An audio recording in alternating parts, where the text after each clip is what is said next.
사무엘하 11장 6절로 13절까지의 말씀, 우리 다 같이 한 목소리로 합독하겠습니다. 다윗이 요압에게 기별하여 햇사람 우리야를 내게 보내라 하매 요압이 우리야를 다윗에게로 보내니 우리야가 다윗에게 이르매 다윗이 요압의 안부와 군사의 안부와 싸움이 어떠했는지를 묻고 그가 또 우리야에게 이르되 내 집으로 내려가서 발을 씻으라 하니 우리야가 왕궁에서 나가매 왕의 음식물이 뒤따라가니라. 그러나 우리야는 집으로 내려가지 아니하고 왕궁 문에서 그의 주의 모든 부하들과 더불어 잔지라. 어떤 사람이 다윗에게 아뢰되 우리아가 그의 집으로 내려가지 아니하였나이다. 다윗이 우리아에게 이르되 내가 길 갔다가 돌아온 것이 아니냐 어찌하여 내 집으로 내려가지 아니하였느냐 하니 우리아가 다윗에게 아뢰되 언약궤와 이스라엘과 유다가 야영 중에 있고 내 주 요압과 내 왕의 부하들이 바깥 들에서 진치고 있거늘 내가 어찌 내 집으로 가서 먹고 마시고 내 처와 같이 자리이까. 내가 이 일을 행하지 아니하기로 왕의 살아계심과 왕의 혼의 살아계심을 두고 다윗이 우리아에게 이르되 오늘도 여기 있으라. 내일은 내가 너를 보내리라. 우리아가 그날에 예루살렘에 머무니라. 이튿날 다윗이 그를 불러서 그로 그 앞에서 먹고 마시고 취하게 하니 저녁 때에 그가 나가서 그의 주의 부하들과 더불어 침상에 눕고 그의 집으로 내려가지 아니하니라. 아멘. 성경에 죄는 모양이라도 버리라 라고 말씀하시는 것 아실 건데, 사소해 보이는, 작아 보이는, 대수롭지 않아 보이는, 아니면 어떤 인과관계 속에 어떤 이유가 있고 명분이 있어서 그렇게 하고 싶고 그렇게 해도 되고 그렇게 해도 마땅하다 여겨진다 하더라도 복수든 어떤 은밀한 죄악이든 사소한 것이든 성경은 분명히 우리에게 죄는 모양이라도 버리라 말씀하셨습니다. 그 말씀을 늘 기억하고 어떤 형태의 어떤 모양의 죄악이라 하더라도 모르면 모르겠는데 알게 되고 느끼게 되고 보게 되고 하였으면 냉큼 내다버리고 끊어버려야 될 줄 믿습니다. 왜냐하면 죄는 어떤 것이라도 슬그머니 대수롭지 않게 들어온 것이라 하더라도 죄는 결코 가만히 있지 않습니다. 죄는 절대로 가만히 있지 않고 죄는 또 다른 죄를 낳고 또 다른 죄를 낳고 삶의 모든 영역을 무너뜨리려고 해요. 맨 처음에는요, 죄는 생각으로 들어옵니다. 생각으로 들어와요. 자꾸 생각나는 거예요. 어떤 거든지. 그리고 자꾸 생각을 하면요, 이 가슴이 그 죄와 이게 친해지기 시작해요. 그래서 생각으로 맨 처음에 들어왔을 때는 많은 사람들이 생각으로 들어온 그 죄를 지우려고 해요. 자꾸 생각으로 들어온 죄가 자꾸 생각나고 보면 정든다고 마음으로 이렇게까지 친화되어지면 생각으로 들어온 죄를 떨쳐버리지를 않아요. 그때부터는 계속 그 죄를 생각하고 묵상하기 시작하는 거예요. 생각과 가슴에 그 죄가 꽉꽉 차겠죠. 그때부터 툭툭 그 죄와 관련된 말이 나오기 시작해요. 그것이 욕이든 뭐든지 간에 말로 툭툭 나오기 시작하다가 그 다음에는 손이 가기 시작하고 그 다음엔 발이 가기 시작하고 온몸이 그 죄에 빠져버리면, 자기가 온몸이 죄에 빠져있는 사람은 이 정도는 괜찮다고 사람들한테 자꾸 말해다니기 시작해요. 자를 퍼뜨리기 시작하는 거예요. 그래, 그 죄는 괜찮다라는 사람이 한 명이 되고 두 명이 되고 세 명이 되고 네 명이 되면 그 4명은 그 죄를 짓지 않겠다고 하는 한 사람에게 너 아직도 그렇게 사냐? 다들 그렇게 살지 않는다. 이 바보다. 이런 문화를 만들어가는 거예요. 여러분 가만히 보세요. 모든 죄는 그렇게 발전하는 거예요.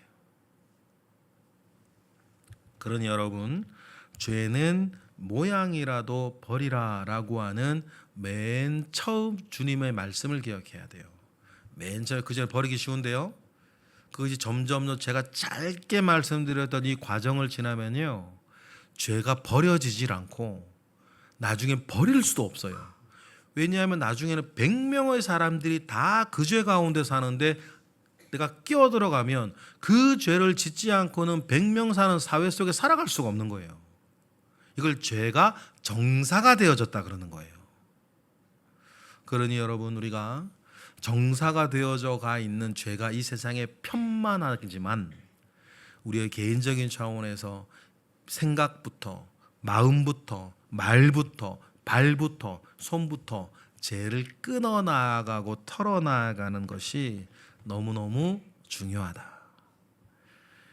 다윗을 보면요, 그 현장이 이렇게 드러나요. 그 과정이 드러나요. 우리가 묵상해 왔지만 다윗이 얼마나 하나님 아버지 앞에서 아름다운 믿음과 또 사람들 사이에서 분명한 신앙적 기준을 가지고 멋지게 견뎌왔고 멋지게 살아왔고 멋지게 이겨왔습니까마는 다윗에게 모든 것들이 정리가 되고 편안해지고 어떤 샬롬의 은혜 가운데 다윗이 들어가니까 죄가 죄 아닌 양 이렇게 다윗에게 스며들어 있는 죄가 하나 있었는데 그것을 어제 우리는 해태의 죄라 그랬어요. 해태의 죄는 참 무서운 것 모양 중에 하나가 마치 죄 아닌 것 같이 느껴지는 거예요. 왕들이 전쟁할 때가 되었는데 그 전쟁에 나가지 않는 해태가 거기 있는 겁니다. 그러면 우리가 사무엘하 11장에 나와 있는 과정만 간략하게 보아도 해태가 낳은 빈 공간에 음란이 들어오고 그래 놓고서는 나는 마치 그래도 되는 사람인 양 교만이 따라 들어오고 그리고 오늘 본문에 거짓말과 은폐 시도 죄악의 합리화가 들어오고 이 교만으로부터 이쪽에도 온 게 있으니까 이 뜻대로 되어지지 아니하면 아니 내 얼굴을 지키기 위해서 살인교사까지 나아가는 거잖아요. 그러니 죄는 결코 작은 것 하나라도 가만히 있지 않고 어떻게 하든지 그 사람을 장악하려고 하고 그 사람의 삶을 무너뜨려 나아가려고 한다. 발전한다는 거예요. 그래서 모두에 말씀드린 것처럼 죄는 모양이라도 버리라 라고 하는 말을 우리 늘 기억하고 살아야 될 것입니다. 무너지기 시작하는 다윗이에요. 큰일 났죠. 임신의 위험이 없는 기간을 뻔히 알고 일을 저질렀는데 덜컥 임신했다는 소식을 듣습니다. 그러면서 다윗이 다음 일을 벌여요. 6절이죠. 무너지기 시작합니다. 6절 보겠습니다. 시작. 다윗이 요압에게 기별하여 햇사람 우리야를 내게 보내라 하며 요압이 우리야를 다윗에게로 보냅니다. 율법에 의하면 레위기 20장이나 신명기 22장이나 보면 다윗의 지금 짓는 죄는 사형감이에요. 율법에 대해서 모를 리가 없는 다윗도 알 게 있겠고 체면 문제도 있을 거고 여러 가지가 있겠죠. 그래서 이 일을 빨리 수습하려고 합니다. 그래서 해태의 죄에 있던 다윗은 사실상 관심도 없는 7절 대화를 하죠. 7절 읽어보겠습니다. 시작. 우리야가 다윗에게 이르매 다윗이 요압의 안부와 군사의 안부와 싸움이 어떠했는지를 묻고 묻기 시작해요. 사실 다윗 이거 관심 없어요. 승패 하나 결정만 들으면 되는 거고, 지금 강력한 다윗의 왕국이 진리도 없고 이거 관심 없습니다. 그런데 안부를 묻고, 요압의 안부도 묻고, 군사들의 안부도 묻고, 싸움의 정세도 묻고 물어요. 여러분, 지혜 너무 좋죠. 다윗 참 지혜로운 사람이에요. 그리고 다윗 민첩하고 총명한 사람입니다. 명석한 사람이에요. 그런데 여러분, 지혜와 명석과 민첩함이 죄악에 사로잡히면 한 끗 차이거든요. 간교함이 되는 거예요. 맞아요?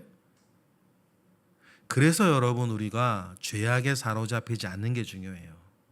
돈이 많은 사람이 있어요. 그 돈으로 좋은 일 얼마나 많이 할 수 있습니까? 그런데 그게 사람이 죄악에 사로잡히면, 힘이 아주 좋은 사람이 있어요. 센 사람이 있어요. 근데 그게 죄악에 사로잡히면, 말을 기가 막히게 잘하는 사람이 있어요. 그럼 말 잘하는 그걸로 전도하면, 근데 말 잘하는 그 사람이 죄악에 사로잡히면 사기꾼인. 다윗이 얼마나 지혜롭고 명석하고 민첩합니까? 그런데 다윗이 죄악에 사로잡히니까 이런 간교한 자가 되는 거예요. 이 모든 것들은 한 끗 차이인데 그 분수령은 죄가 가라앉는 거예요. 그러니 여러분, 우리가 정말 이 죄의 문제에서는 정말 민감해야 돼요. 선한 데는 지혜롭고 악한 데는 미련하라. 선한 데는 생살 드러난 것처럼 예민하고, 악한 데는 죽은 시체처럼 반응하지 않는, 그게 너무너무 우리에게 중요한 거예요. 그래서 유능하고 능력 있고 잘난 사람이 죄악에 빠지면 더 위험해지는 거예요.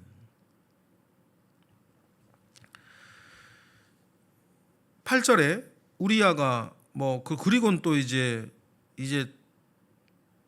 아주 집요하게 8절, 목적은 이거였죠. 8절, 자기 죄를 은폐하려면. 8절 보겠습니다. 시작. 그가 또 우리아에게 이르되 내 집으로 내려가서 발을 씻으라 하니 우리아가 왕궁으로 나가매 왕의 음식이 뒤따라.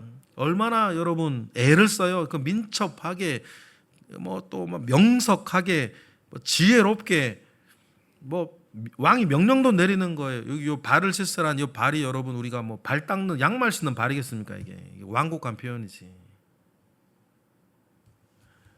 그런데 그 일들을 막 버려놓고 지시까지 하고 하는데도 우리아가 9절처럼 하는 거예요. 9절 읽어볼까요? 시작. 그러나 우리아는 집으로 내려가지 아니하고 왕궁문에서 그의 주의 모든 부하들과 더불어 잔지라. 우리아가 왜 그랬을까? 여러 가지 생각을 할 수 있어요. 충직한 사람이고, 우리아는 정말 충직한 사람입니다.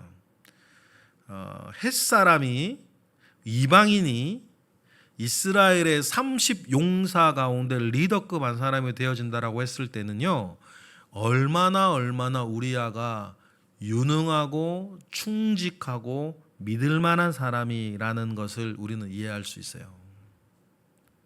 햇사람이라 그랬단 말이에요.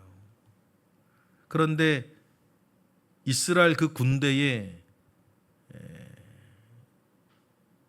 30명 중에 한 사람, 그런 사람이니까 얼마나 충직하겠어요. 그리고 여러분, 이렇게 한번 생각해 보셨어요? 혹시 우리아가 예루살렘에 허다하게 퍼져 있는 그 소문을 들었을까? 그럴 수도 있겠죠.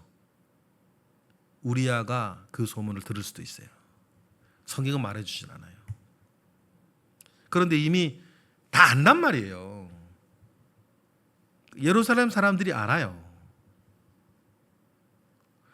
어떤 것인지 우리가 성경의 어떤 행간을 읽는 부분이니까 어쨌든 우리아는 들어가질 않아요. 그래서 우리아가 집으로 들어가지 않았다. 그리고 자기와 함께 자기가 데리고 온 그 군인들과 같이 야영을 계속 하고 있다라고 이야기를 하니까 왜 집으로 가지 않았냐고 물으니 거기에 대한 대답이 11절이죠. 11절 우리아의 말입니다. 시작. 우리아가 다윗에게 아뢰되 언약궤와 이스라엘과 유다가 야영 중에 있고 내 주 요압과 내 왕의 부하들이 바깥들에 진치고 있거늘 내가 어찌 내 집으로 가서 먹고 마시고 내 처와 같이 자리이까 내가 이 일을 행하지 아니하기로 왕의 살아계심과 왕의 혼의 살아계심을 두고 맹세하나이다 하니이다 아니라. 우리아의 대답이에요. 이것이 뭐 참일 수도 있고 아니면 어떤 소문을 듣고 그랬을 수도 있어요. 내주 요압, 그래서 요세푸스라고 하는 역사가가 있는데 예수님 시대 때 살았던 역사가가 있는데 그 사람이 쓴 유대 고대사를 보면 이 우리아의 그 맡은 책임이 뭐냐면 요압의 무기든 자, 요나단 뒤에도 옆에도 무기든 자가 따라다녔고 뭐 그랬죠. 요압의 무기든 자였다 그렇게 이야기를 합니다. 그리고 우리아의 이름 뜻이요 여호와는 나의 빛이란 뜻이에요. 여호와는 나의 빛이란 이름이에요. 그런데 여러분 우리아가 이방인이란 말이에요. 그런데 어떻게 이방인의 이름이 여호와는 나의 빛이란 이름을 가지고 있어요? 이건 뭐 계명했다는 뜻인데 자기 이름을 여호와는 나의 빛이라고 하는 것으로 자기 이름을 계명을 할 정도였으면 햇사람 우리아는 또 개종한 사람이기도 하겠죠. 햇사람이었지만 개종을 하고 여호와 하나님을 믿고 또 유능하고 충직하게 하나님과 하나님의 나라와 다윗과 요압에게 충성하는 사람이었다. 그 사실들을 우리는 알 수 있습니다. 이런 사람이면 여러분 죄 가운데 없을 때는 얼마나 이런 사람들이 좋겠어요. 믿을만하고 정말 대단하고 훌륭한 사람이죠. 그런데 다윗이 자기 죄가 있고 자기 죄 때문에 이루어야 할 목적이 있으니 이 훌륭하고 좋은 사람이 바보처럼 보이고 미워 보이는 것 아닙니까? 죄가 그래서 무서운 거예요. 자기 죄가 있고 죄의 목표가 있으면 정말 그렇지 않을 때는 너무너무 훌륭하고 좋은 사람인데 내 죄와 죄의 목적에 맞지 않는 그 사람 미워지기 시작하는 거죠. 얼마나 바보처럼 보이고 미워 보이겠어요. 다윗이 그런 우리아의 말을 듣고 속이 답답했을 겁니다. 그런 죄가 없었다면 정말 높이 상주고 할 만한 이야기들인데도 자기가 은밀하게 가지고 있는 목적이 있으니 자기 목적에 따라 사람을 미워한, 우리도 이런 함정 빠지면 안 돼요. 내 목적과 내 의도에 따라 사람 미워지는 거 있거든요. 그 사람 잘못이 아니에요. 내가 가진 내 목적과 욕심의 방향에 그 사람이 안 맞게 서 있을 뿐인데 그것뿐이잖아요. 그거 우리 조심해야 돼요.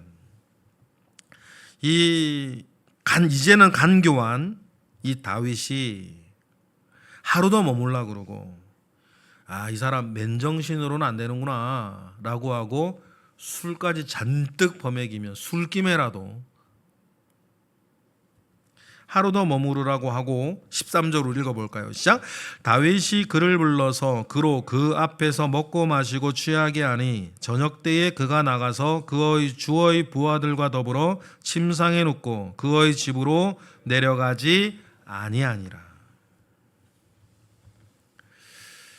다윗이 간교하게 일을 자꾸 벌여나가는데 술 먹고 고주망태가 돼도 우리아는 자기 집으로 가지 않는다.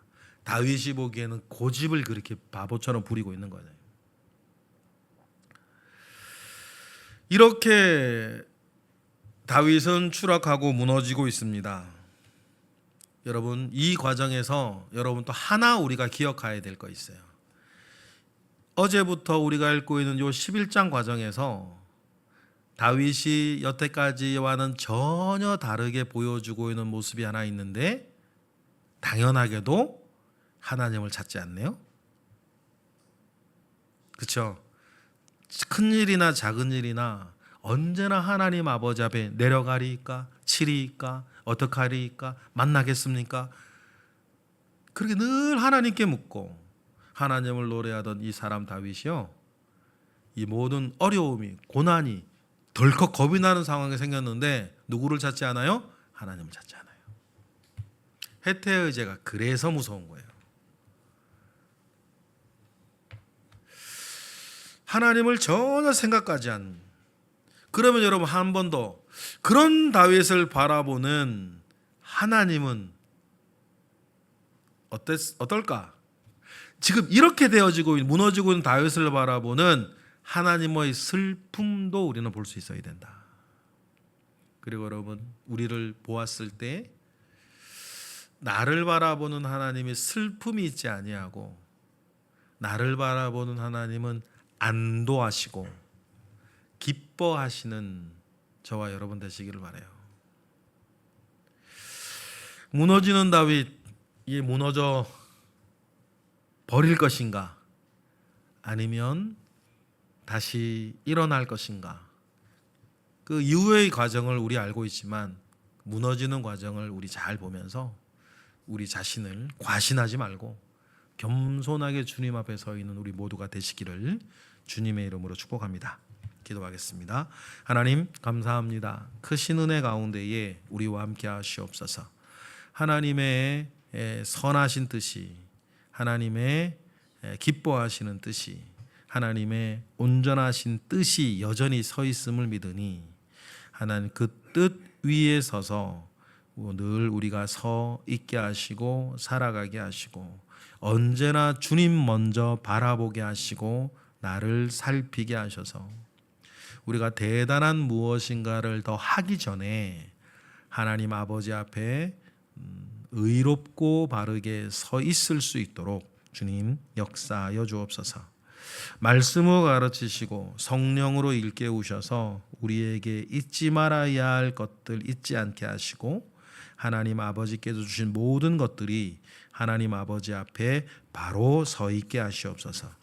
이 시간 드려지는 1000번째 예물 가운데에 주님 함께 하시고 오늘도 기도하는 이들 가운데 주님 역사하옵소서. 감사드리며 예수 그리스도의 이름으로 기도드렸나이다.